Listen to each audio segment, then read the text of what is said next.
So, very welcome everybody to the third and last part of opening a new front. This is a very nice game where we have with the white pieces Grandmaster Yevgeny Nayer and playing black is Sam Usenko. So, for one reason, I have the white pawn. Okay, I'll revoke your pawn, L008. So, I'll start with this one. I wanted to show you this kind of thinking of opening a new front also in a middle game perspective, or a late middle game, early end game, you could say. Oh, new people are joining. Okay. So at this point, I'll just quiz you for a little variation here. Let's see if you can figure out how Grandmaster Nayer continued in this position. All right. I'll give you for this little mission 1 minute 30 seconds. All right, white to play and get some advantage here. Okay, white to play and get some, and increase their advantage. We should rather say increase their advantage. All right, Royal XB, you got it. You're the first winner here today. Great work. I get the point, Guinea Pig and Adi Chess. That's completely coherent with our topic. L008 also. Yeah, I like your idea. It's probably not bad. But I think what Royal, Chess, Rayo, and Sabham are proposing, I think is even stronger. And that's what Nayer played in the game. Then we have some other ideas. Oh, we have rook sacrifices coming up here also. That's a flashy move. We'll have to look into that. Queen, yeah, and increasing the pressure at the d7 pawn, some people are saying. Wow, e6, that's a brilliant move, I guess. What happens if I take? Well, we will have a look at that. And Robo, you were very close, Robo. Great work. By Robo also.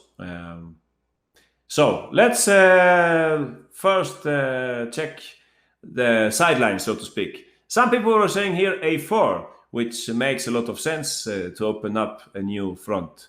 I understand what you mean. If I now take, you'll take back, and you're attacking the pawn on d7 with more strength. However, I guess that what I would play here is simply bishop c6. This is my next move anyway, right? I definitely have to play bishop c6. White already has a first front. We should have that clear from the very beginning. That's black's main weakness, right? The pawn on d7.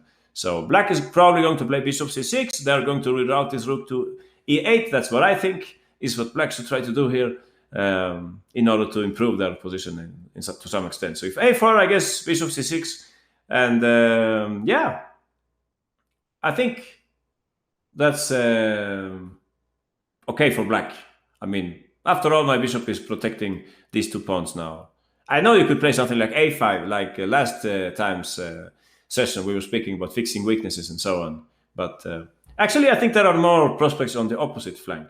So that's what some people are saying. But okay, we can look very quickly at the other options here. e6, some people are saying, if you play a move like this, letting me get rid of my weakness, then you should have really strong arguments. So, okay, I'll take.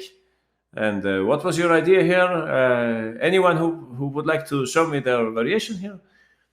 My tactics are not 100% at this time of the day. Rook d8. Oh, wow, is that really possible? I'll take it. I don't follow. Those who said e6, speak up. Let us know what you had in mind. To me, it looks like a little present. If you play like this, you're giving black a present here. You give them a pawn and also closing an old front. Yeah, good way to express it, Robo. You're right. So save this one for later, okay? Save this move for later. It can be a very strong move, but probably not right now. Yeah, queen f5, some people are saying. I guess I'll play bishop c6 then. Perhaps you were trying to attack me on this side. I will have to play g6. Looks very ugly, but I guess that's what there is, right? I don't have so much else to do. So, yeah, queen f5, it's a possible move, I think. It's not a bad idea. And then there are some other... rook f6, somebody was saying also a crazy move. Rook f6. In the first place, are you mating here? Else, again, it's like a present, no? The first thing I would check, of course, is if I can take and just play queen d8. If you tell me that you're mating me here, Good for you, but I can't. Oh, you can actually, right? Oh, you're mating me somehow. Are you? No, I don't think so. Anyone with a sharp tactical eye, let me know. What is this? What's going on here? White is not mating because this square is not available. What do you mean, Ryo? Can't I just take it, or now we're speaking tactics? What? I don't follow. It looked lost for white. Yeah, I think so too. Queen e4 instead of queen d8. Oh, bravo, bravo. I didn't see that one coming. Of course, very good technique. Forcing queens and winning the game, I guess. So rook f6, it's too flashy. No, that's wrong lesson. We're speaking strategy today, right? Opening a new front. So too creative, yeah. Let's listen to who was the fastest one? It was Royale. So Royale, please go ahead, Royale, and share with us what you have noticed here. H4, all right. That's a very nice move. It's like gaining space, but at the same time, we're trying to see if we could create like a new front on the king side, try to attack them on the king side. After all, they don't have so many pieces at defending their king side, right? So that's what Nair played in the game. You can see clearly here, Royale, that if I play a move like h5, it's very weakening, no? You can already start to look at sacrifices and so on. Or you could perhaps attack this pawn in some way. Tal would never play it. You're saying in the chat? I think for Mikhail Tal, this would also be a very natural move, h4, in my opinion. I mean, anyway, in this case, maybe you can play something like rook d3, bring the rook. One nice thing about h4 is also that you can forget about any tactical pitfalls with check on c1. You always have a flight square for the king. Alpha 0, rook h6. Yeah, I mean, that's what was my idea, Ryo. I was just thinking that maybe I should move this rook first, but okay. Oh, you mean rook h6 wins straight away? Maybe you're right, yeah. I mean, we have a draw in the pocket, but I guess we can even play for a win here, right? Aha. I guess so. I guess you're right. Yeah, unless somebody can prove the opposite. That seems like you're winning. I don't know. Could I take this pawn and sack the queen? Or that's not enough? Oh, just rook g3 anyway. Go back. Okay, what did I blunder? I went back. I think the rook d3 first is unnecessary. Oh, it's unnecessary. Oh, yeah, queen oh, you just pick up the pawn. I understand. You pick up the pawn, you mean? Right, like that? Yeah, and nothing's hanging. Nothing's hanging, yeah. Yeah, and now you just play rook d3. This check is rendered harmless because I can just play king h2. And exactly. I don't have... There is no chance of saving this with black, I guess. Aha. I mean, I don't have something like this, do I? Could I use the bishop in that way? Or is this too clever? Maybe this went too far, don't you think? Something went wrong on the way? Yeah, so let's not abuse of tactics here. I mean, the idea is great, but if we have such a big advantage, why do we have to venture on sacrifices if we can play something like rook d3 first? In my opinion. Oh, rook d4, says Sabham. Yeah, maybe you're right then. Okay, I see what you mean. So you prevent bishop e4 then. I guess you're right. Yeah, fair enough. You can just play rook h6. And you can, yeah, I understand Sabham's variation. Something like this and then bring in the rook. And now rook g4. Yeah, agreed, I guess. Unless I can play rook g8 here, can I? Oh, you're giving check on h6 then. Oh, I see. Nice. So it seems to me that you're winning in every variation. All right. So h5, it's hard for a human to play. Hard to play h5. And he didn't play it in the game, Samusenko. He simply played here the move bishop c6. Aha. And okay, Royale, are you still there? How is your plan? Exactly, h5. So basically we're trying to push h6, which would soften up black's dark squares. They cannot play h6. That's what I quizzed you on.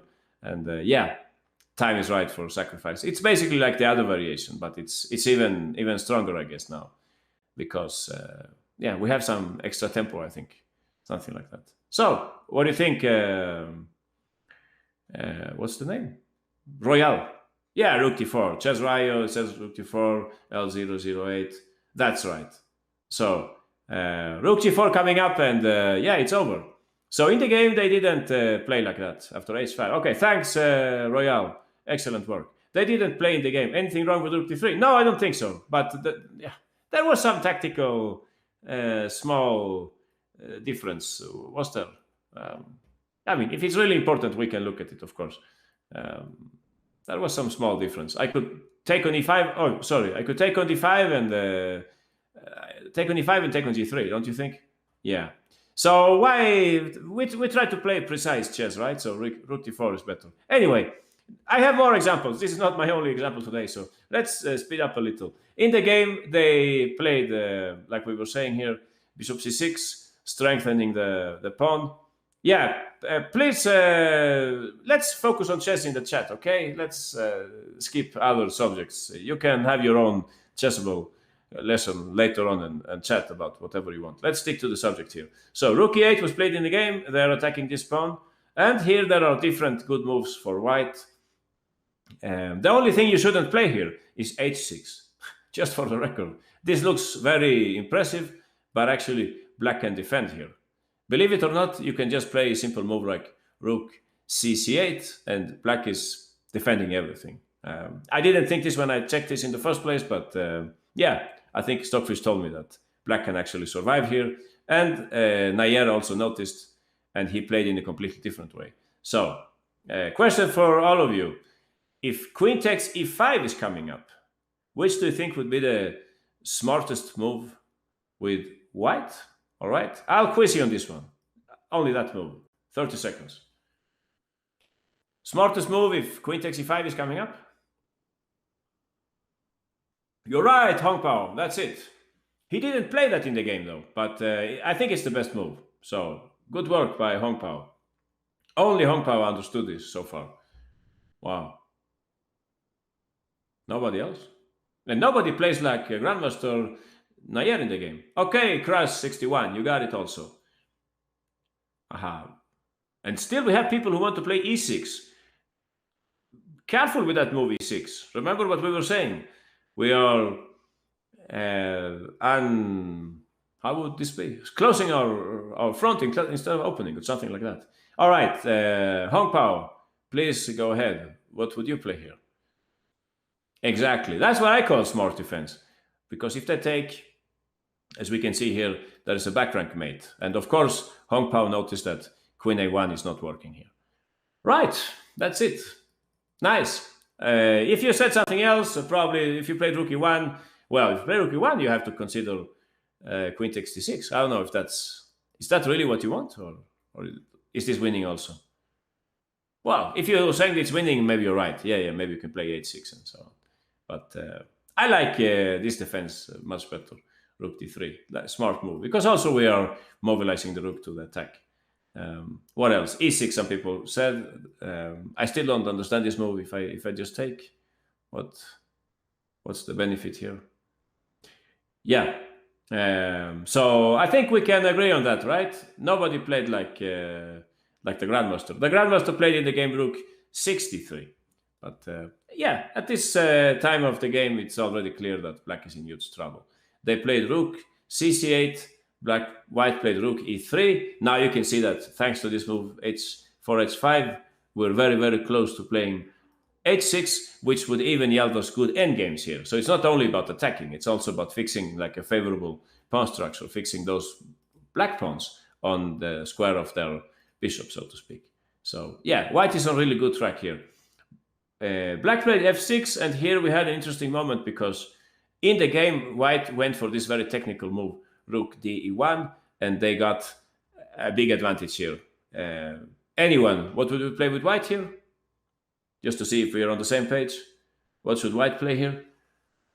Right, you're right, Chess Rayo, L00 Medina Tiger. Of course, he played h6 and d5, queen d4. This was a horrible endgame for black, and they fought on very well. I think this game passed over 100 moves, but okay, black was always in trouble. However, there was a clear path to victory here. There was a better way to play. Well, I don't know. Would you like to try it? We can try to see if we can find the winning path here. Yeah, this is more difficult, so I'll quiz it on this time. My hint to you is that you have open mind. Okay. Very surprising solution for white to get the winning endgame here. All right. Yeah, if black won, I think Nair would stop playing chess. Yeah, of course, white won in the end, but black defended really well. The game would not have lasted that long if you had played in a different way here. But it's slightly anti-intuitive, the solution here for white. Aha, I understand that move. Adi Chess, Savham, Smiling Floor, Medina Tiger. I understand your move. I'll probably, well, what would I play against that? Can I take? I guess I'll take then. Yeah, I'll take and I'll play Rook D8 and I hope the gods are with me. But okay, you get half a point for that move. It's not bad. Oh, Queen C7, HDI says. You're trying to mate me on the last rank, but okay, I can maybe play something like Queen F8, right? I'm not mated there. Oh, so this was very difficult. Yeah, I understand. Oh, little Grandmaster, you were very close. Only your last move. Sorry? I have a question. Does my second move work? Does my second move work?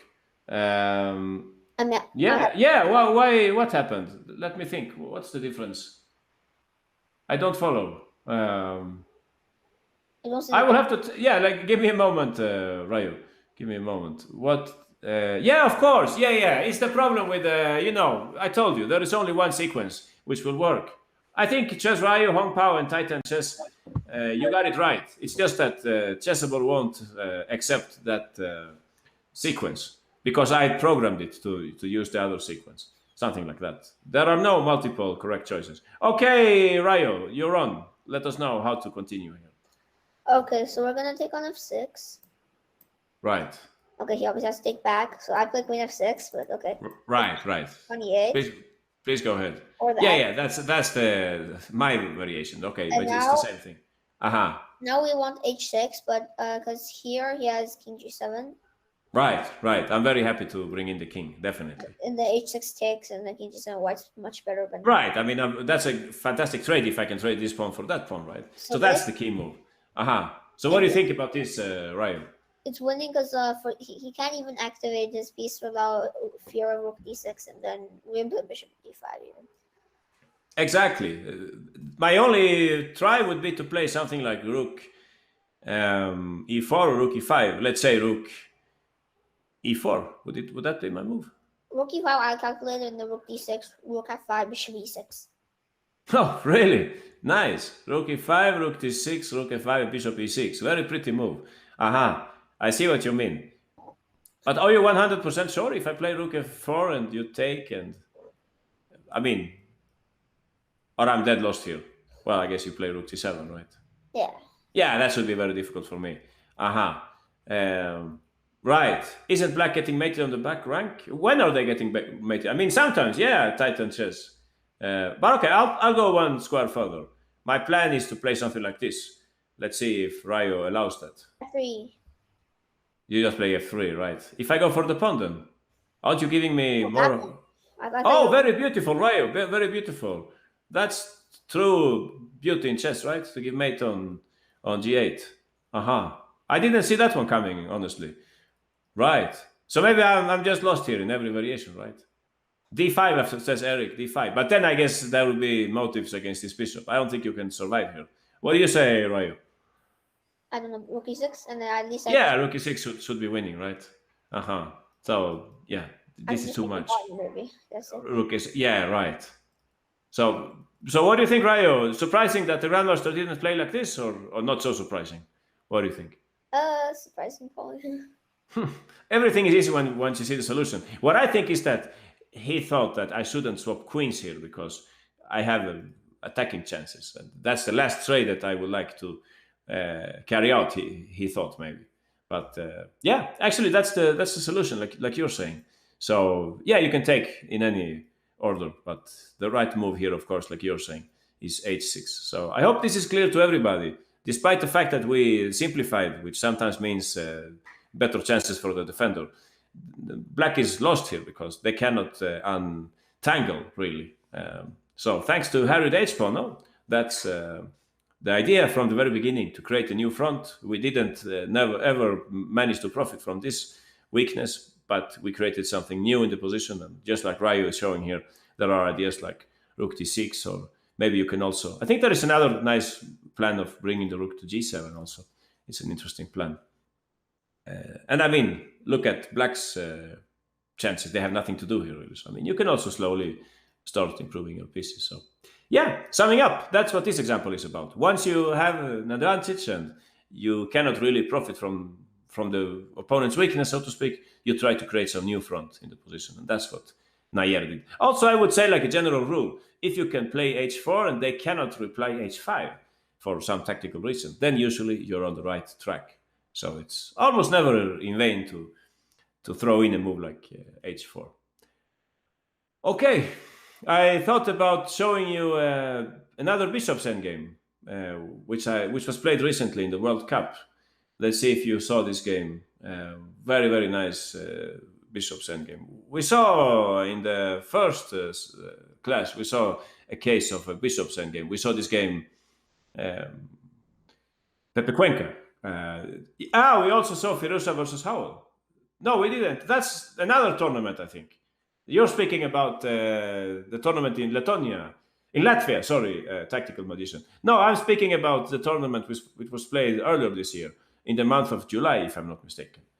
And in that tournament, we had, those games were great. I know which game you mean, of course, Firouzja versus Howell. That's a great game. But I was thinking of this tournament, the World Cup. So here we have, with the white pieces, Nihal, and playing black is Andreikin. I don't know if you saw this endgame, but it's really interesting. So I'll quiz you on the first few moves here. You're playing with the black pieces. As you can see, black is probably better in this endgame. Everything looks very promising for them. They have managed to fix. This is, of course, fantastic in the bishop's endgame or any endgame to have fixed weaknesses like that. You have a lot of space. White's position is horrible, but okay, it's not as easy as it seems, because after all, this is a pass pawn. Only white has a pass pawn here, right? So it's a tricky endgame. I can say that from the very beginning. It's a tricky endgame, but Andreikin managed to win this endgame in very nice fashion. So I would like you to follow in his footsteps. So here I'll quiz you for, I'll just quiz you for the first two moves, yeah? To go slowly by slowly. So let's do this in 1 minute 20, okay? You're playing with the black pieces. Just tell me how you would start your business here in this position. Yeah, don't play bishop a4. That's a very nice motive, but it's not working really at this point. Okay, Titan chess, you got it. Now you can use this spare minute to think about what will happen next. Bad news, Royale. I'll make a draw if you play like that, I think. We'll see. So most people got this one right. Adi Chess, Little Grandmaster. Yeah, there is a group of players who I will soon offer a draw against. Those are Medina Tiger, Sabham, Eric F, Crush 61, and JM Chess 2010. We're heading for a draw there. You can think about that. How is that draw about to happen? Okay, Smiling Floor. I understand.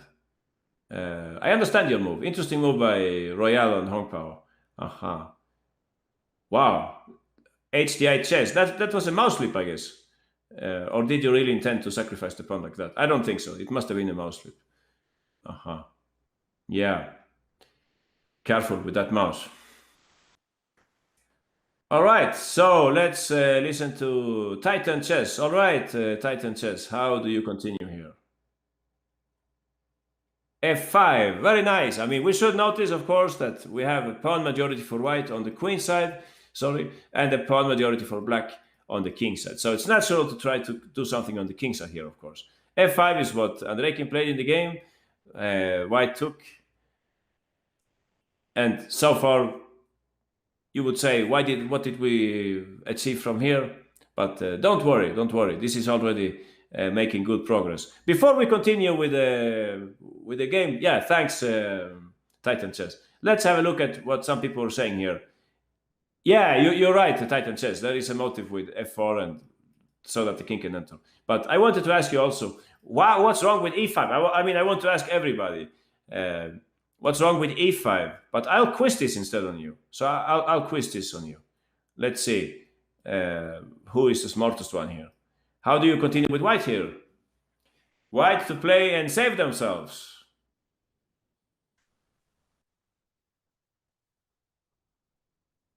That's right, the Titan Chess and the L008.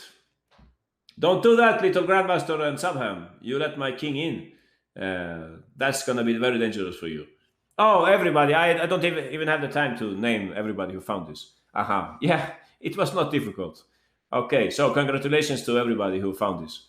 A lot of people found this little trick. I think I can just cancel the quiz right now. So L008, how do you continue with white here?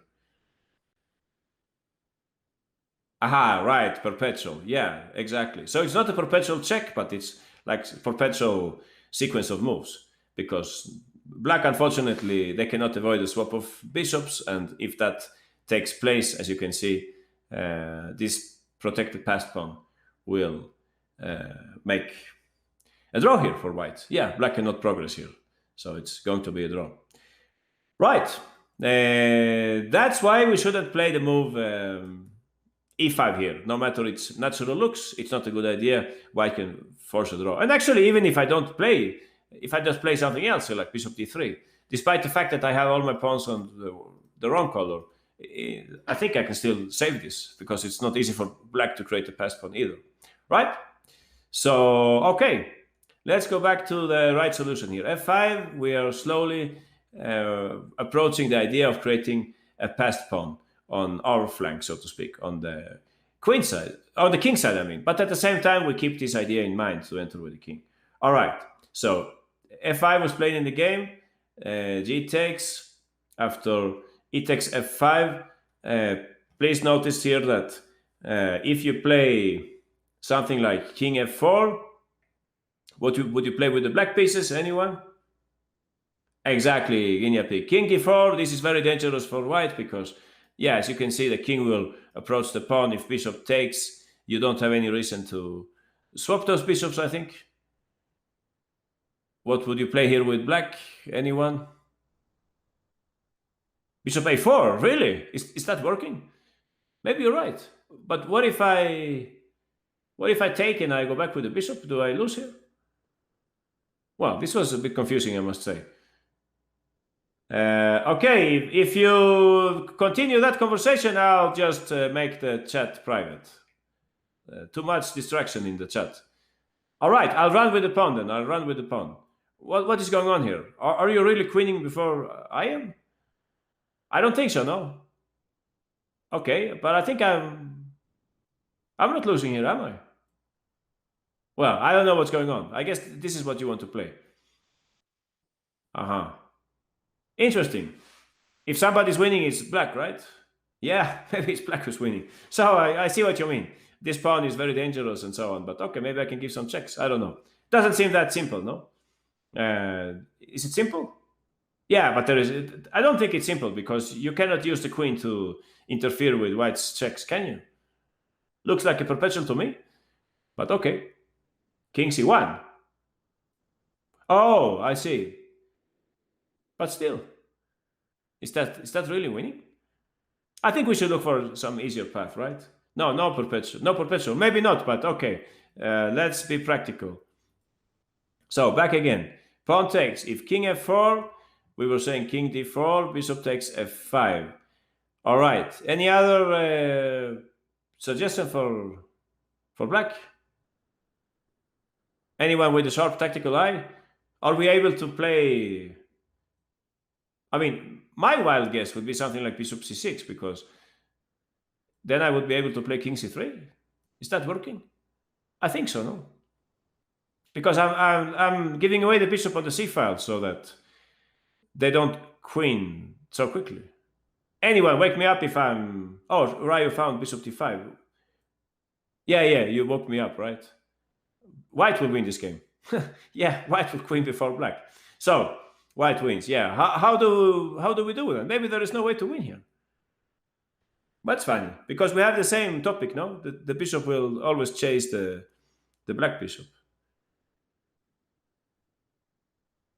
Anyone with a sharp tactical eye. But you don't win here either, do you? Yeah, this seems like a draw, says I did chess. So maybe we got it wrong. We got it wrong here. After king f4. But I'm pretty sure black wins here. I simply don't remember how does this work. I think you move the bishop first. Do you do that? Yeah, of course. Okay, I should probably be quiet and no, I don't plug in. I don't want to plug in the engine. I know the move. Without an engine, I can find it. Yeah, bravo, Crash 61.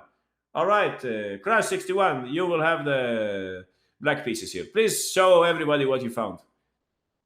Exactly. So that's what we speak about here, working on two fronts. So we are going to take that pawn. So let's say I take. Right. We shouldn't invade with the king, of course. We already saw this. So you're right. You take the pawn. I now must protect against this threat. I'll have to go back. And here I think it shouldn't be that difficult because you already have the passed pawn. You already have the second front to work on. We have this already. Something can happen here. And at the same time, you can start pushing you can start pushing the passed pawn.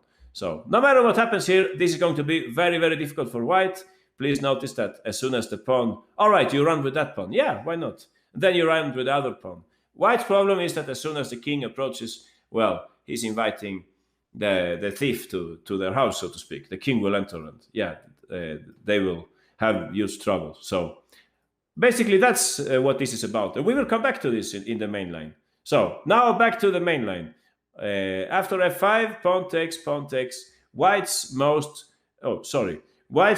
critical move here is, I think, the move f4, so that we don't let them have any chance of playing king d4. So f4. Now it's your turn, guys. Here I have a little mission for you.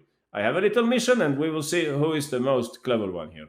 So I'll quiz you on this one, and it's not as simple as you might think, okay? It's not as simple as you might think. You have to be extremely clever to find the way in which you will win this game, okay? I'll quiz you for the whole variation. All right, here we go, 2 minutes. Take your time, It's not so simple.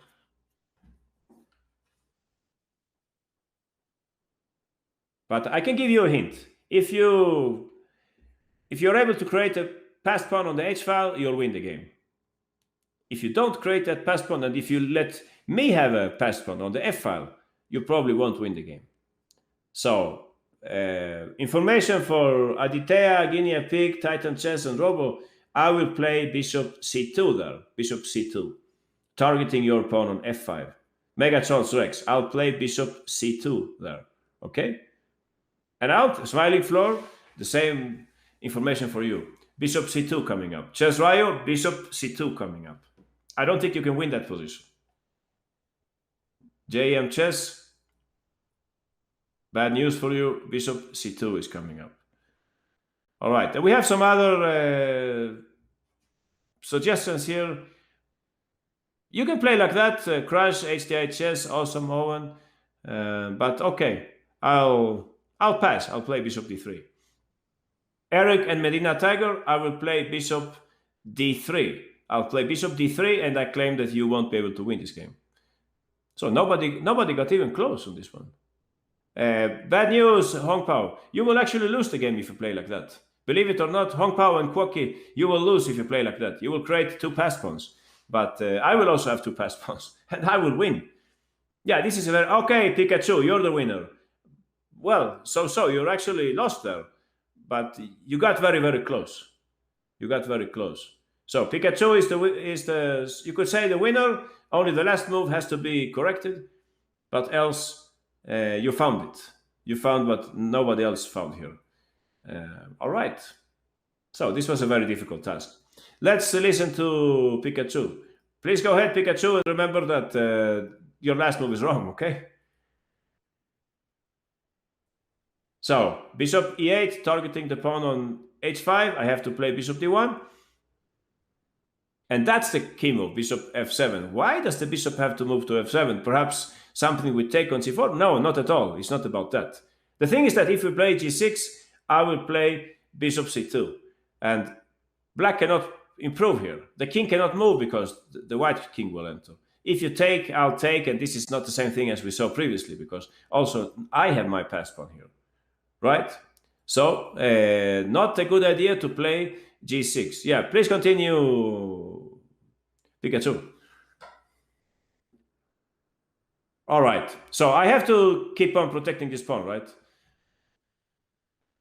And here comes the key move. Yeah, some people are saying here g6, but again, I'll play bishop d3 and you won't be able to progress. So you have to play like Pikachu says, bishop g8. Very, very subtle way of playing. Now I have to wait.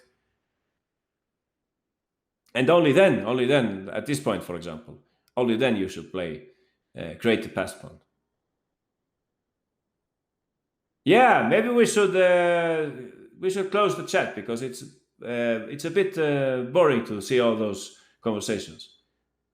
So g6, everybody understood what happened? Pikachu located the bishop on h7, so that now g takes h5 is a threat. As you can see, white has no real way of defending anymore. They can go back if they like. And here you have to adjust your variation, no? There is one move which is suicidal here, and there is one move which is winning. So try not to play the suicidal move. All right. Please go ahead, Pikachu. Blues. Sorry? I only see 3 blues. Three moves, all right. Bishop g8. Right. So don't play g5. I mean, that's what I wanted to tell you from the very beginning, that somebody was saying g5 at move, I don't know if it was even, yeah, it was something like, how did you, somebody was saying g5 here, I think, or maybe it was one move later. Yeah, something like here, g5. So this is losing for black, because white will take, play h6, they'll bring in the bishop, and it's funny, in this situation, the white passers are stronger than the black passers. Somehow the white king can control these 2 pawns, while if you play something like f4, I'll play king f3, and I have ideas like bishop d5 and bishop e4. It's funny, but black is lost here. So you can never play g5, not even at the very end, like we were discussing here. So, right. Yeah, I got tired of this, so it's private chat now. Yeah.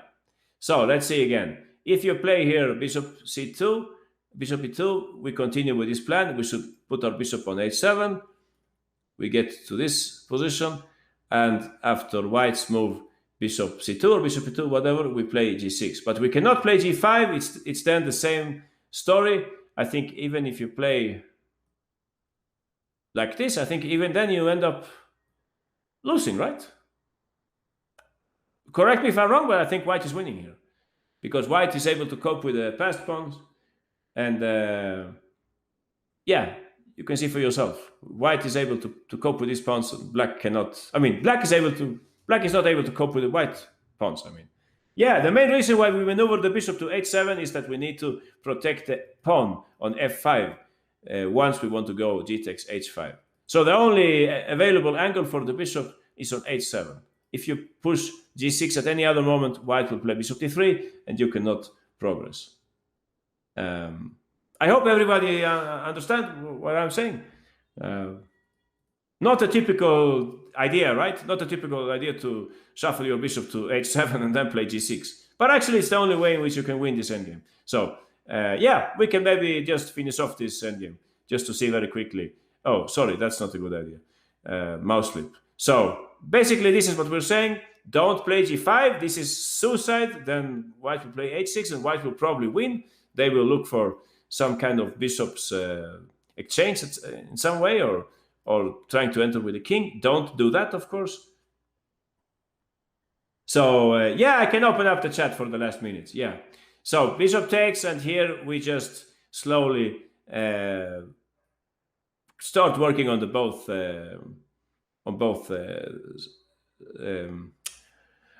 fronts, right? I'm losing the control of this topic. I don't think that's the best way. That's what I mean. You go for that. We look a little here and we look a little there. So white probably has to go back with the bishop to protect the pawn. All right. And what would then black play? Yeah, this cannot be too difficult, no? Yeah, of course. Bishop f5. bishop f7, I mean, you don't play h5 because I'll take and I'll go back with the bishop. That's big mistake, right? Don't do that. Keep that pawn, please. Keep that pawn. So bishop f7, some patience in the endgame, and I don't think white can hold this because, again, we have these two fronts to work on. White won't be able to cope with both fronts. Okay, this one was actually available again. So there's bishop d1. Yeah, even some kind of angle with bishop d1 for black. Right. So I'm pretty convinced this is not defendable with white. It's simply too much for them to handle. The h-pawn will seal white's fate here in this endgame. All right. So that's it. Everybody understood? Create a new front on the king side. Remember this funny little idea of bringing the bishop to h7 and push g6. All right. I'll bring up the next example. I wanted to show you something from this tournament in Latvia, the tournament which has just finished, the FIDE Grand Swiss. There were a wealth of interesting games, and I picked the following game played by Spanish Grandmaster David Anton with the white pieces against young Danish Grandmaster Bjerre with the black pieces. So let's see if we can bring this up. Let's see. So here we are. When do you think Firouzja will go over 2,800? Very soon, I think. I think Firouzja is doing very well. Fantastic tournament. Really impressive tournament. And it was impressive how he was able to fight back, right? He lost to Vachier. To whom did he lose in that game? No, to Caruana he lost in that. In that Berlin. Was that the Berlin? I don't remember completely. But then he fought back. So that's what a really strong player is able to. You face some setback and you come back next day. So that was, or almost next day. So that was very impressive. Yeah, fantastic games by Firouzja. Anyway, so this endgame, you can see where it comes from. This is some kind of Karlspad endgame. We can see that from the structure. You can see that white, perhaps they pushed b5, b6, before b5, minority attack, and we ended up like this. So, horrible endgame, missile sets, crash 61, miserable endgame for black. But still it's interesting to see how white was able to take home this endgame. And also notice here our move from Nayer's, the first example, h4, h5. Here it was used again. You can see for yourself, here it's extremely important. If h5 was not on the board, black would be very happy to play g6 or perhaps even g5. But now this plan has been hampered for forever. All right, I'll ask you for the next few moves from white here, from David Anton. All right, I'll ask you for just the first, let's say the first 2 moves. Or should I ask you for more moves? Yeah, I'll ask you for more moves to make it more fun. So, 4 moves. Let's see if you can find those 4 moves, okay? White to play and improve their position. You're on the right track, JM Chess, HDI Chess and Medina Tiger. But if you play it in that way, I think I get some counterplay. Is that so? Could I play something like Rook C2 maybe? Let's see. Oh, everybody wants to play like that. I see. Interesting. Maybe you have a point. We will have to call David Anton and ask why didn't he play that straight away. All right, let's try to think here. Nobody wants to play like the Grandmaster. Well, what might be the reason? He played that later, no? Just for your information. He played that move later. He played that a little later. What might be the reason? Don't you think I could play f4 maybe? Is that too ambitious? And then play rook c4? Maybe? Okay, Titan Chess. Congratulations. You played exactly like Anton. Aha. Little Grandmaster and Savham Aditya. You can maybe play that check later, no? I'll probably play rook c6. I think you should keep the rooks on. Okay, MM Thinker, you were very close. He played that move later. All right, but you definitely caught the right spirit here. Awesome Owen, you were also very close. He played that a little later. First, he improved another piece in this position. So, Titan Chess, Crush 61, and Mega Charge Rex, you got it right. Let's listen to Crush 61. All right, Crush 61, you're on. What do you play with white? All right, let's bring in the king. This makes a lot of sense. This cannot be wrong. Please notice that the black knight is badly placed. There is no way for it to join the center quickly, like come to e6 or something like that. It's far away from home. This wouldn't work, as you can see. White could then play, well, or maybe it does work. Well, what do you say, Crush 61? What would you play now? Maybe this doesn't make sense, no, because I cannot play king d6 because I dropped that pawn. And if I play king f6, I would perhaps drop this pawn. Yeah, probably you'll play g4 and right. What happened? I'm not able to move. Oh, you played bishop e2. I see. Right, but then I'll play king f6, don't you think? And I'll play knight e6. That was my whole plan. So some people are saying here g4. I think that's the correct move. Right, so probably this is troublesome for black.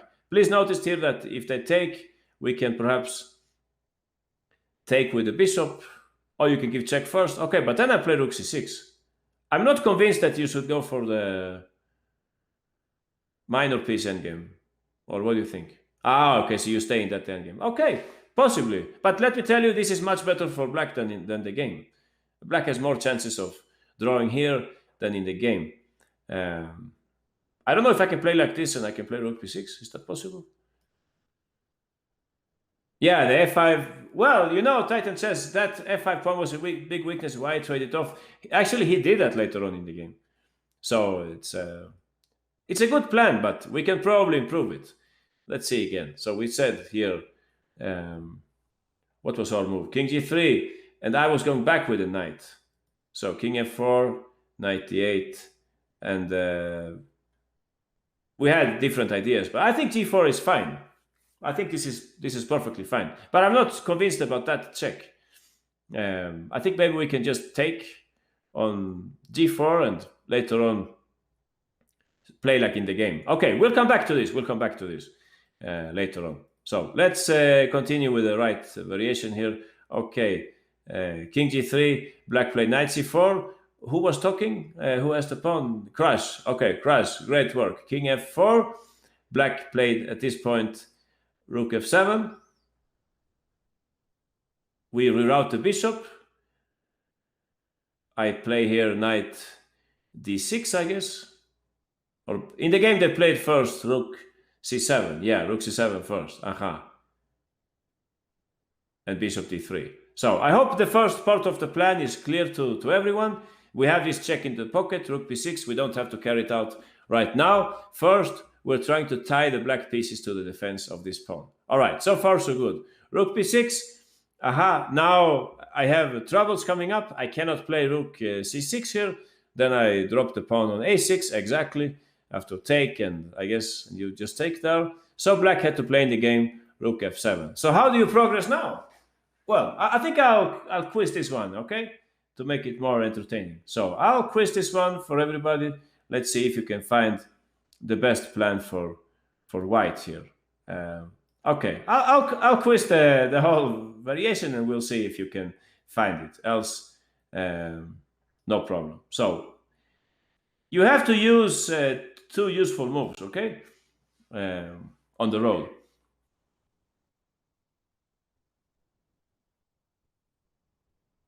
I think it's a bit similar to the Ruken game we saw last time by Pia Kramling, where she created a pass pawn in the center. Okay, so let's see. I get the point, JM Chess and Robo. That's what they played in the game. But before doing that, they included a useful move. Also, Moben and HDI Chess. The same comment goes for you and for Chess Ryu and for Eric. Before you do that, you can include a useful move. Okay? So what useful move is there in the position? Let's think about that. Okay, Medina Tiger, Tactical Magician. That's excellent what you're saying, Mega Charles Rex. So, yeah, good work by everybody. You're very close on this one. You have to combine the ideas of some people here with the ideas of other people, and then you will produce the solution played in the game. All right. So, Titan Chess, you were closest, but I want to ask you something, Titan Chess. Where do you want to have Black's rook when you push g4? What do you think favors white? Where would they like the black rook to be? Having answered that, you'll see the right way to go. Okay. So those of you who played a5 on move 1, that's perfectly fine. Again, I cannot create like multiple correct choices. I can only tell Chessable that one solution is correct. By the way, fantastic platform, Chessable. Please check their latest courses and so on. A very nice platform for training. All right, so time's out. Who got closest here? Titan Chess, Alg 19, and Charles Hua. Okay, Alg 19. Let's see if we can use your idea. But on move 3, you have to improve your move order, okay? So please go ahead, Alg.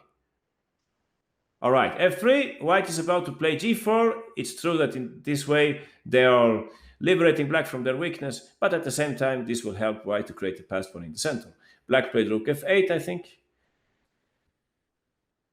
Now we fix the pawns on the right color. This is never in vain, because there might even be pawn endgames, right? There might be some pawn endgame coming up when it's very useful, of course, for us to be able to prevent b5. We can always take en passant. All right. I'll just sit and wait. And here you have to improve Alg at this point, because you could play g4, which would be very similar to the game. But we could claim that the black rook is well placed on f7. So such small details, strong grandmasters like David Anton, they do this very quickly. Aha, that's right, the Titan Chess, you got it. That's what he played in the game. So he wants to get to that position, but he wants to have the black rook placed somewhere else than f7. So you're right, L008 and Titan Chess, Mega Charles Rex, that's right, we play g3. Okay, everybody understands they cannot move the rook in that way, because then they're blundering this pawn, right? So they have to stick to the f file. And now we can push g5, so g4, sorry. That's how we play in the game. So I understand it looks paradoxical to give black a chance to get rid of that pawn, but at the same time, as you can see now, we have a funny situation. If you look carefully, you can see that one pawn stops two on, I'm trying to click the two on this side, and we have the same situation on that side. So if material is equal, that means that white should have a few extra pawns somewhere else on the board, right? And that's exactly what happens in the center. So safe to say, white will create, yeah, black, exactly, Crash 61. White is basically 2 pawns up in the center. So that's what happened here in this game. Now everybody understands also why it was good to include this move. Just reject any ideas with b5. So the rest is actually surprisingly simple for white. No way black can survive here. Anyone, what would you play with white here? In this dream endgame, what would you play? Well, some people play this move at move 1. Quiz, really? Okay, I'll quiz, but only, I think, 10 seconds on this one. There is nothing else to do, right? Yeah, right. Hong Kong, Mega Charles Rex, Medina Tiger, Charles Vayu, L008, Eric, Crash, JM Chess, HDR Chess, Adit Chess, Aditya, Guinea Pig, Awesome Owen, RZ 2018, Quacky. Right. Bishop takes a6. That's not necessary, right? Don't do this unless you really love gambling. Just stick to the plan here. Right. Okay, let's listen to Medina Tiger. You're on, Medina Tiger. How do you continue here? Of course, the natural move in this position, if black takes, yeah, obviously we'll keep those pawns together, and yeah, this will be just nightmare for black. It's already nightmare. They played in the game king c7. What would you play now, Medina Tiger? Right. So that's how the game went. And there are, I guess, a million ways you can win this game. But he played in nice fashion here. Yeah, you're right, Titan Chess. He played rook g6. It was very difficult for black to survive here. In this position, we have different winning plans. One simple plan is just to push this pawn, and you can even create a new weakness there. In the game, they played rook g8, and if we don't want them to play knight e7, what should we play? Anyone? Yeah, you can play bishop f5. Like I'm saying, everything should win here. Even this, I guess, might be winning. But okay, maybe black can create some kind of barrier, or maybe not. Yeah, I don't know. Probably this is also winning. You move the bishop and you push the pawns, but maybe some counterplay on that side. Yeah, you can even play ace. Yeah, many ways you can play. Yeah, this is also interesting. You're right, tactical magician. You're really a magician, no? You can play like that, and then you can push the pawn, and probably the g pawn will win the game for you. So basically, everything is possible in this position. In the game, he played this nice move, rook e6, so that black cannot get closer with the knight. Yeah, the game already lost its interest. They played rook d8. Black could basically resign at this point, but okay, they fought on to the bitter end. And here, finally, black resigned. So, summing up, what we have seen here is that we have already several fronts. We're attacking this pawn, there is that pawn, there is this pawn. First step in our plan, bring in the king. That's a good place for the king. Thanks to this structure, black is not able to push g5, and also the knight couldn't get closer to the white king in any way. And later on, why did black play f5? I have no idea. I mean, that's probably happened in the opening. Yeah, they're probably regretting that now. Then this nice rerouting plan with the bishop, and later on, we have this key plan of f3 and g4.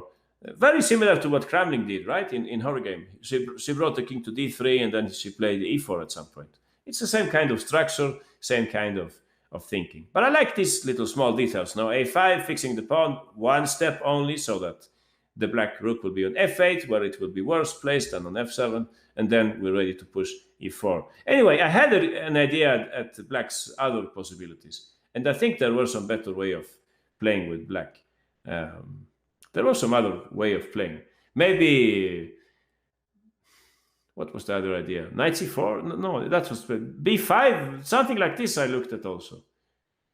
Maybe that was better, or maybe not. No, sorry, I guess we're queening here, right? Yeah, that's not possible. Sorry.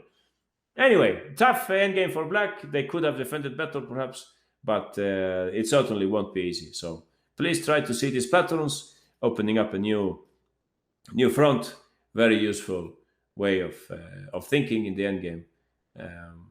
Yeah, I think maybe what my idea was to play here knight e6. Yeah, so that if g4, rook f7. Yeah, this looks slightly better than the game. For example, a5 is not in. So this is probably better than the game. But still, it doesn't change the picture. All right. Maybe I should bring up a last example, right? Let's bring up a last example. So let's see. Which example should we look at? I thought maybe we could have a look at one of Nakamura's endgames, if you don't mind. He had a very nice endgame in the US Championship some 9 years ago. Maybe you're familiar with this endgame, maybe you aren't. Still, I think it's very instructive, so let's have a quick look at this endgame. With the white pieces Nakamura and playing black Kaidanov. We have some kind of, which opening would this be? Actually, I'm not convinced about which opening is this, some kind of Slav or whatever with the bishop. Sad bishop, white has a better structure. You can see a weakness on a5. White is happy to have the bishop pair. Bishop e1, we always have it, but black will always play king b6. So, safe to say white is better here, better pawn structure, bishop pair, passive black bishop. However, black is solid, and you can see that this knight is doing a great job. So, let's see if you can come up with Nakamura's plan here. I'll quiz you for the first, let's say, 3 moves in this game, okay? Let's see the first 3 moves in this game. All right, how to proceed with white here? On the topic of opening a new front, right? That's right, HDI chess. You found it very quickly. Eric F0 2008, great work. L008, Hong Pao, Mega Shots Rex. Great work. Maybe you're familiar with this endgame, or simply you're familiar with the pattern that we are investigating here. Guinea Pig, you also found it. That's King great. G2. Yeah, we'll wait for everybody to look at. Tactical Magician, nice work. Chess Ryu, you got it also. Awesome, Owen. Aha. So that's the first part of Nakamura's plan. Hockey, Subham, and so on. That's great. Yeah, Pikachu, you got it also. Robo. Aha. Great work. RZ 2018, Crush, Alg. Yeah, it seems you have really picked up this idea, or you knew it from the past, or whatever. And okay, there is not so much else to do here probably in this position. So great, time is running out. Let's listen to HDI Chess, who was the first person to find Nakamura's plan here in the game. All right, HDI Chess, you're on. Right, King G2. Black played in the game Bishop D7, I think. We just come closer with the king. There is nothing to do in the center or on the queen side, really, but G4 is a very good move. Yeah, you're right, Crush 61. Aha, interesting how chess is, some cases, one side has bishop pair, better structure and space, and the only compensation is a block play. Yeah, but I mean, we shouldn't paint it black, everything, right? This knight is very strong. It's black's main defensive hope here, this knight. But okay, the knight alone will not be enough for black to save themselves. So, okay, you're completely right, G4. Please notice that when Nakamura plays G4 here, he still doesn't know exactly what will happen. He just knows that he's on the right track, that something will happen on the king side. Something will happen here. He doesn't know exactly what, but he'll see that later. Just like when Nair played H4, H5, H6, he didn't know exactly what would happen, but we play it like for general reasons. See what's going to happen next. All right, let's continue. Black took, king takes G4, bishop D7. All right, I'll just quiz you on the next move here with white. 30 seconds. What should white play here?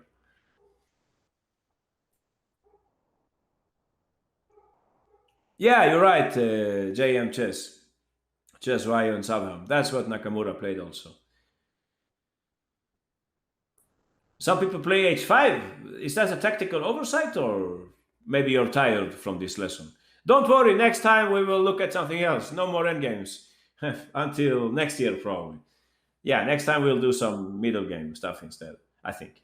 So Mega Charles Rex, Google Chess, and HDI Chess. If you play H5, I'm curious to find out what you had in mind, because this pawn is falling off, right? So don't do this, right? It's a way to suicide here. Don't do it. Also, I mean, from general reasons, we should try to keep the number of pawns on the board. Try not to swap pawns when you're attacking. All right, JM Chess, what do you say? What do you play with white here? Of course, king G5. The king is an attacking piece in the endgame. You can already start considering ideas like bringing the king a little closer. And also, we don't lose anything by playing it, right? It's no risk playing king G5. Yeah, there was no any time I panicked. Aha, right. So black is in trouble here. Now Kaidanov notices that probably he shouldn't lose time with the bishop anymore, because he needs the rook here on some occasions. So he played here king b7, trying to perform waiting moves with the king instead, right? So how to proceed with white? You can play here in different ways. But I like the way he played in the game. He played first the move bishop e4. As you can see, we are also considering, maybe you remember that old Russian saying, one advantage of the bishop pair is that you can give away one of them in order to obtain some other advantage. So we might be considering to take on d5, actually. And after that, we would be able to bring in the king, and we already have a weakness to work on, right? So that's good to have in store, this idea of bishop takes d5. Yeah, but you're right, Titan chess. That's opposite color bishops, but well, you'll see how this game ends, and you'll understand me. So in the game, they played here the move Rook H8, and at this point, I think there are two interesting ways to play with the white pieces. But yeah, we shouldn't take on A5. I'll quiz you on this one. Let's do a little tactic also. Black to play and win. All right. Let's see who is the smartest one here. Yeah, Rook takes A5 is a blunder. You're right. Okay, HTI chess, cross 61, chess Rayo, L008, Pikachu. You got it, Medina Tiger, Robo, Titan chess. Aha, cheap tactics. That's what you should be careful about when you have a superior endgame like this. But no way Nakamura will fall into this trap, of course. Aha, so a lot of people found it. Yeah, and that's something that you have to avoid, like I was saying. When you have a good position in the endgame or at any stage of the game, don't get too confident. Always be a little careful about the cheap tactics. All right, let's ask Robo. What do you say, Robo? What do you play here with the black pieces? What about this cheap tactic? Aha, very nice. The rooks are staring at each other from afar, and white loses because, yeah, this fork, and if I take, I drop the rook in the end, right? So this would be total nightmare for black. Of course, Nakamura was not even close to falling into this trap. Having seen that Rook H5 is a resource for black, it's not difficult to find white's best move, right? Of course, that's how we should play the endgame. You're right, Titan chess. Aha, that's right, Bishop F3. That's how we play the endgame. We limit slowly our opponent's active choices. Black played at this moment Rook A8 because actually now the pawn is hanging, so they have to protect it, and there is no other real way to protect it. Yeah, you have to go back because King A6 would just run into Bishop E2, right? Again, don't forget we have different fronts to work on. It's not only about this flank. Oh, you're moving the pieces now, thanks. But I think I'll move them myself, okay? Thanks anyway. So, Bishop F3, control, no rush here. Let's restrict black. That was the move Rook A8. And yeah, something interesting happened here because what Nakamura did now is very human. He just shuffled around a little the pieces to see what would happen. So there are different ways in which you can proceed here. But first he checked if he was helped by bringing the bishop to this diagonal. But later on, he actually said that, no, I don't really need that. Maybe he checked some check here and king comes there and how to progress. I better go back, then he said. Then he found the winning plan here. Bishop F2, Bishop D7. And here you have two different ways of winning this endgame. You can either play like Nakamura did in the game, or you can play in a more flashy way. But I like the way in which he played. So I'll quiz you on this one. This will be one of the last quizzes today. Let's see if you can find the best way to proceed here with white pieces, okay? I think that's about it. Yeah, 1 minute should be enough at this point.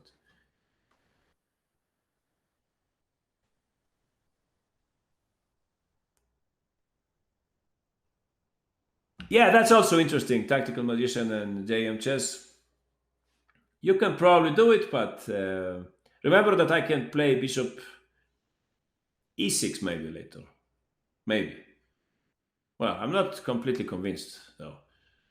So, Mega Charles Rex, you got it. Hong Pao, that's right. That's the right plan, in my opinion.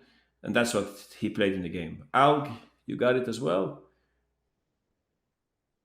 Oh, interesting, Rook H1. But is white favored by trading rooks? I'm not convinced about that. If you say so, but I certainly would like to keep the rooks in this position. I think it favors white. He has a more active rook. So, Quocky, you got it also. A lot of people want to trade. All right. Let's listen to... Sorry? Why not bishop takes d5 at the end, like f5, bishop takes d5?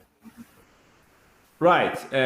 Let's go step by step. So some people are saying rook h1, which is possible, not to play h5. I'm just saying that I'm not convinced that we should swap the rooks. I'm not completely sure that I mean, black can sometimes protect the bishop.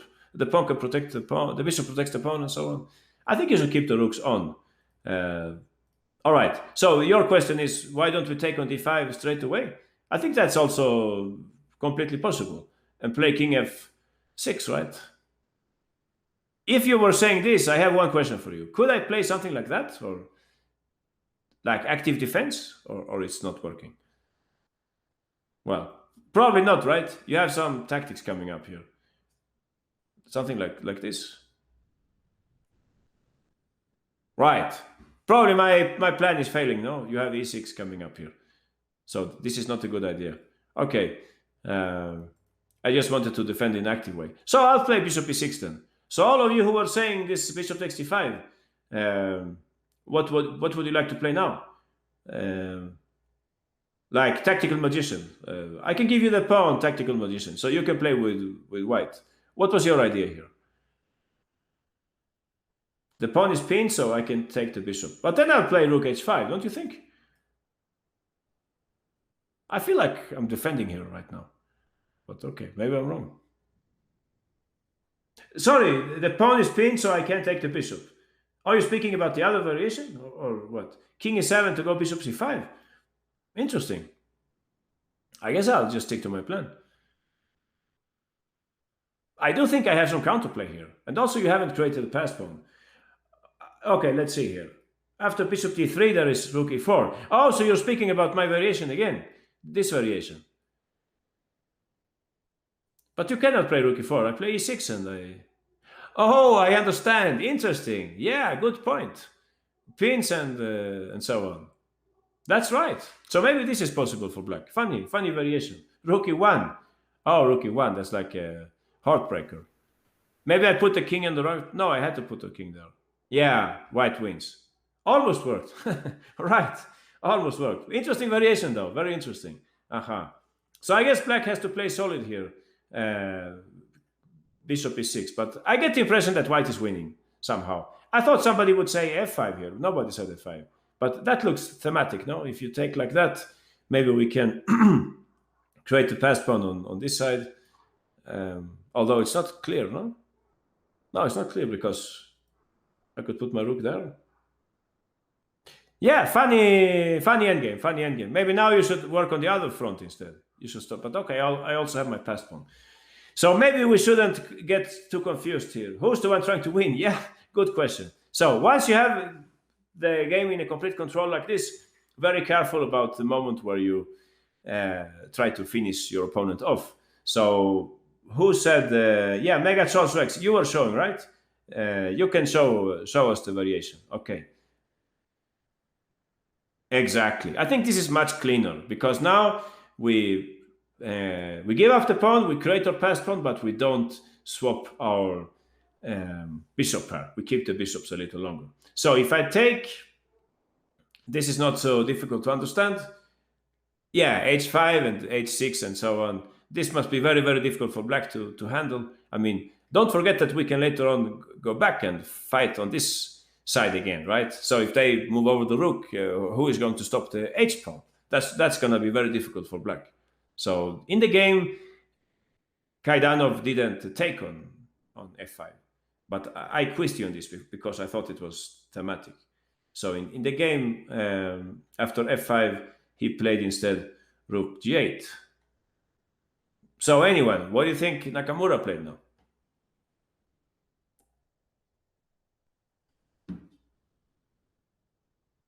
Exercise. Okay. Right. I'll just quiz you for one move, okay? I'll just quiz you for one move. Interesting, Titan Chess, your variation. We can look at that also. Yeah, I think we're very close to... But okay, don't do that, right? Don't take because I take on f5. So, Crush, Guinea Pig, Hong Pao, Adi Chess, Shazwayo, Eric, L008.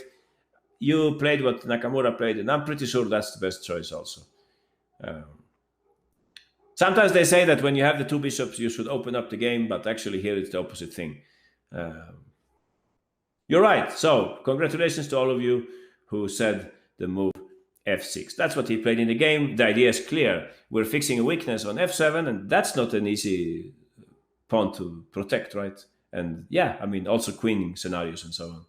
Yeah, I'll reopen the chat when we're done. Okay, we're not in a hurry. If you take on d5, I'll take on f5, just for the record, no. And if you play king f6, I'll take. You can take here, and I'll look for some counterplay. I don't know, rook. Can I play rook g2? Maybe. I have a pass pawn also. I don't know. Or what do you think? Is white winning here? Probably white is winning, you know. Yeah, bishop c5, I think you're saying, Titan chess. Aha. I was relying on rook e2, but I guess you can just give check and then run with the h pawn, right? Well, if you're saying that you're winning, I believe you. No, I believe you. But okay, maybe I can still fight on. Some distant hope of giving away, give away something. Rook h2, maybe. Well, I don't know. Or you tell me. I don't see it clearly. Well, I could perhaps even take there. And... Am I alive? Or you have some pretty tactic here? Let me know if you have some pretty tactic, but I can't see it. Yeah, nothing going on, right? But it's not working, Titan chess. I also looked at that, but it's not working. I win. Black win. Someone, yeah, right. So I think if we calm down a little, we can win this with white, definitely. But maybe it's not as easy as what he played in the game. Maybe we can play some move like rook f1 to have more control and so on. But yeah, still it's a little tricky, no? And I also have another pass pawn here, so who knows? I think it's not the cleanest path to victory. I like much more what he played in the game. So you can see, you can learn from these strong players like Nakamura. One important way of thinking is to restrict the opponent's activity. So by playing f6, he's basically ruling out any counterplay for black. So I think it's the right way to go. Maybe Stockfish would say something else, I don't know. But yeah, for humans, this way of playing makes a lot of sense. All right, black played rook h8, and now white would like to proceed on the... They would like to enter with the king, but that's not possible, right? So how do you think we should progress at this point? Quiz for you. Okay, Titan chess, you found something for white, rook, bishop f8. I see. Probably right, white is winning now. But remember that we are moving the pieces and they had to figure this out in their mind, right? They couldn't move the pieces, so it makes sense to look for the most practical path. All right, HDI chess, Pikachu, Titan chess, Crush, JM chess, L008. That's how this whole thing works, right? Working on two fronts or two weaknesses or whatever you call it. You try to exhaust your opponent's defenses, and in this case, we have to deflect the black rook from the H file. All right. Let's listen to L008. What do you play here? That's right. Black cannot protect with the king, of course. They run into some tactic. They have to play rook e8. And your next move is not difficult. Aha, that's right. This king will be a beast when it reaches g7. It will be attacking the pawn, and also white could consider probably to play h5. I mean, we had such a position earlier on, but not with the king on g7. So that makes a big difference. Yeah, black cannot even stop king g7, king f7, king... I mean, I can play bishop e8, but okay, we'll see. In the game, black played here knight f4, looking for counterplay. So that if... Well, there is a cheapo here, right? He would like to play knight e3, I guess. Although at this point, I think everything is winning for white. So I guess also this is winning, right? They cannot take because of bishop g3 and so on. Yeah, basically everything is winning, but Nakamura sticks to this restrictive fashion. First, bishop e3. And after knight h5, you can guess for yourself what white played. Should I quiz you on this? All right, let's do it.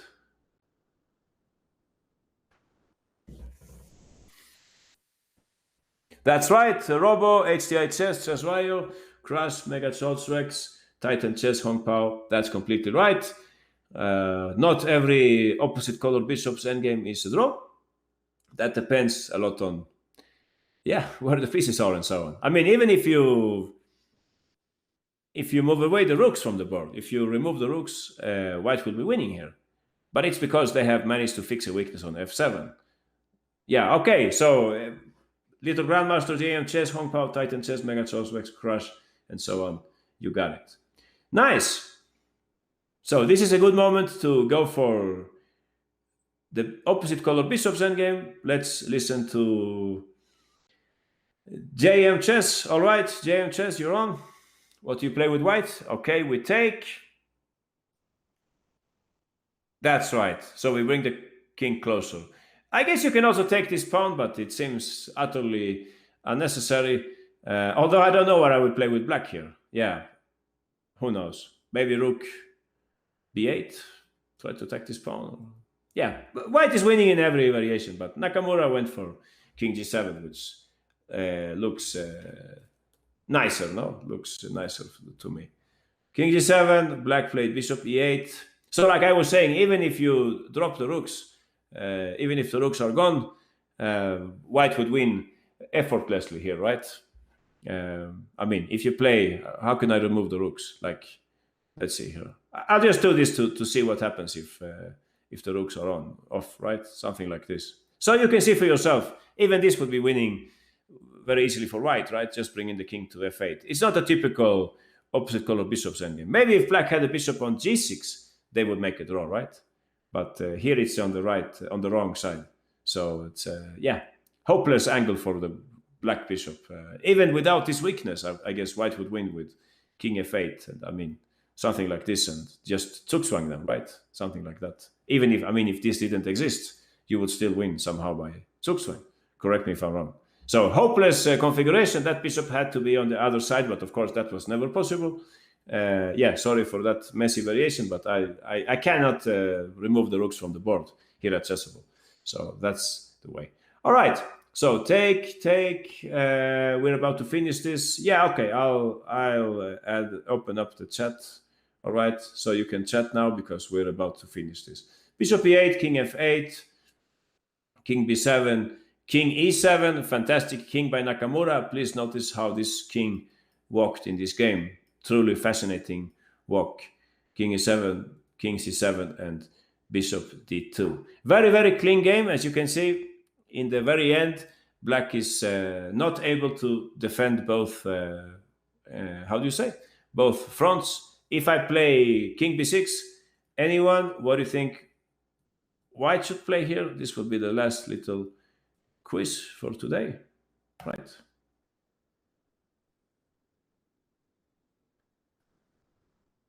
What would you play with white? Yeah, that's right. L008, Crush, Titan Chess. That's right. Eric, RZ, Pikachu, Tactical Magician, Quacky, Chess Ryo, and so on. That's completely right. It's a good illustration of how we can exhaust our opponent defending on several flanks at the same time. I think this is very simple, so I'll just cancel the quiz and we'll ask Eric for the solution. Okay, Eric, how do you continue here?